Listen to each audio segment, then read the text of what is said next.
Greetings. This is Michael W. Ford.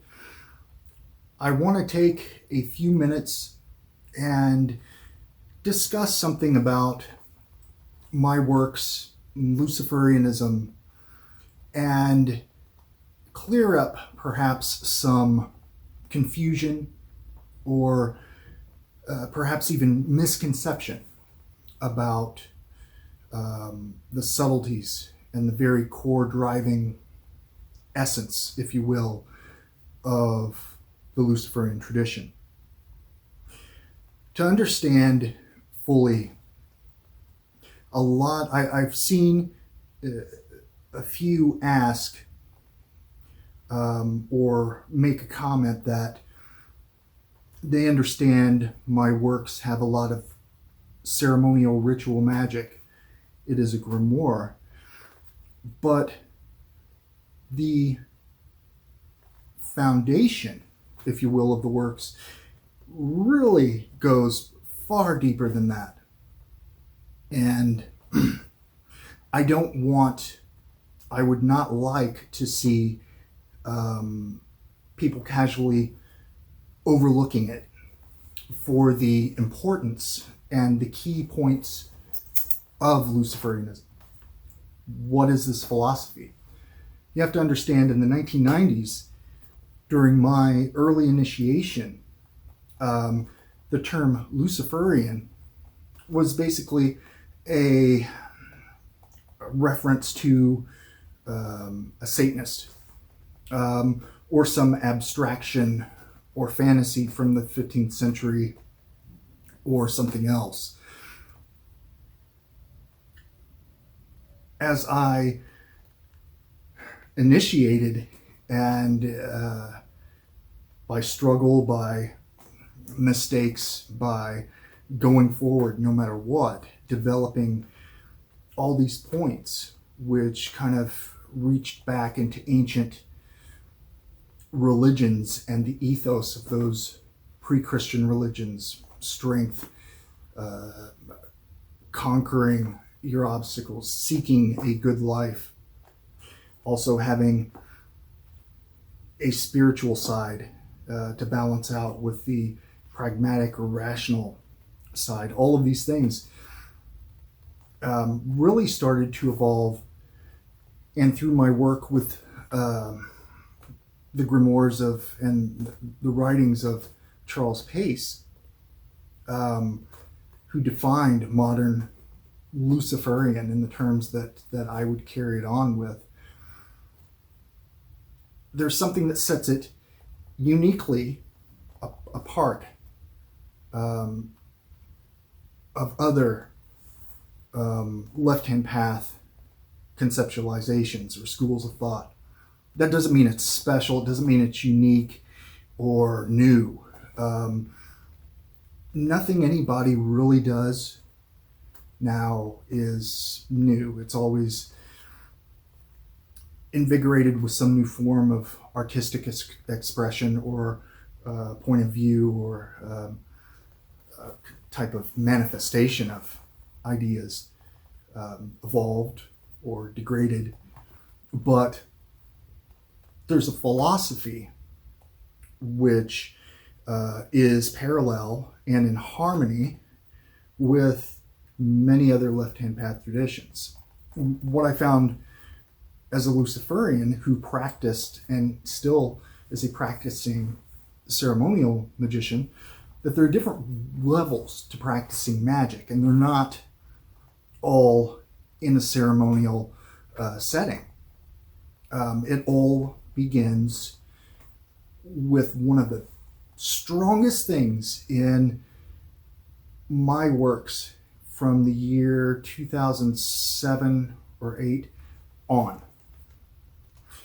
And you'll find this in Dragon with Two Flames, Sabeti, the anniversary edition of Bible of the Adversary, Goetia of Shadows, Sabeti, APOTHEOSIS, all of my works, because they're journeys, they're in base records, but they go much beyond that. It's the philosophy. it's not just a philosophy to sit around, think about, and go online and, hey, that looks Luciferian, or hey, I'm a Luciferian, until you have a real problem in life, some misfortune or some issue comes up, and then your principles, your philosophy and practice is put to the test.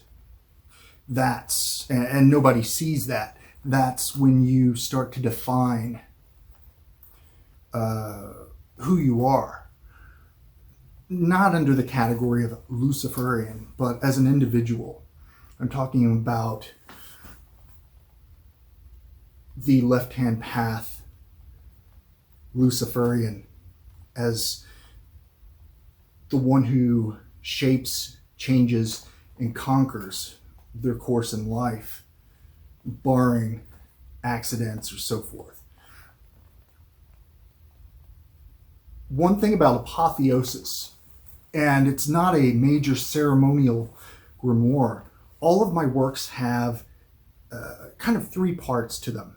And the first is the philosophy, defining what is Luciferian in not only theory, practice, and the flexibility to adapt. Also embracing parallel or other traditions that have inspired and passed the spirit on to carry on in this tradition. It's a balancing act in a sense, because the philosophy is not just, hey, this is what I believe. It's not a rehash, a regurgitation of the basic foundations Anton LaVey put forth. It's taking that and enhancing and expanding in an area that was very unique and life-changing for me. And so fleshing out and defining the philosophy is itself the foundation for initiation.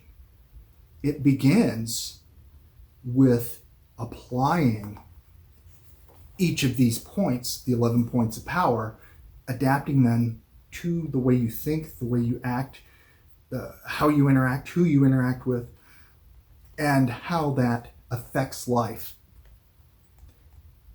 It's difficult, it's a challenge, but it's highly rewarding. And it really tests the spirit. Are you really left-hand path? Beyond the imagery of this or that, or the symbols you wear, or what you tell people, or the music you like, is take all that away. And are you a living embodiment of the Luciferian spirit? How are you enhancing and illuminating the black flame? Apotheosis, the book, is an introduction, but it's got, like all my other books, really three parts. And the first is the foundation philosophy, approaching it from this perspective, applying it in daily life.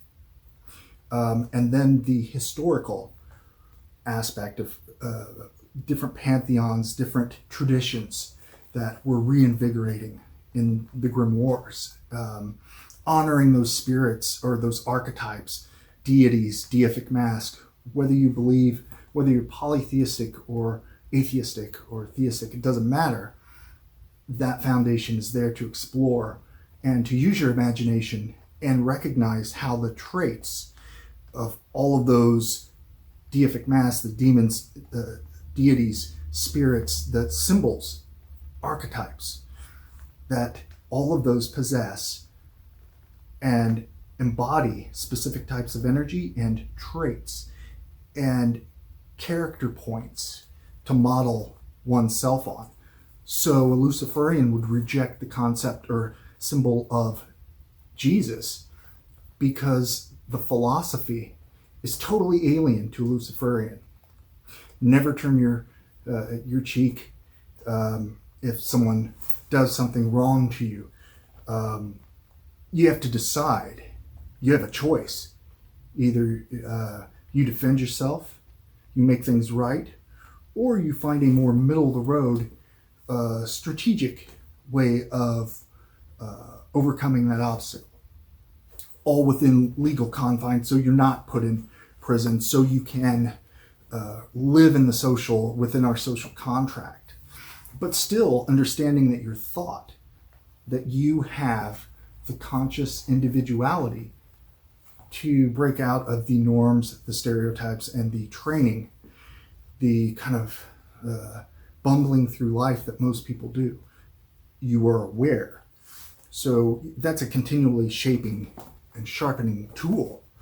So apotheosis is really about presenting not ceremonial magic. That's a part if you want that, but the magic begins within your mind and how you apply it in life, in your course every day.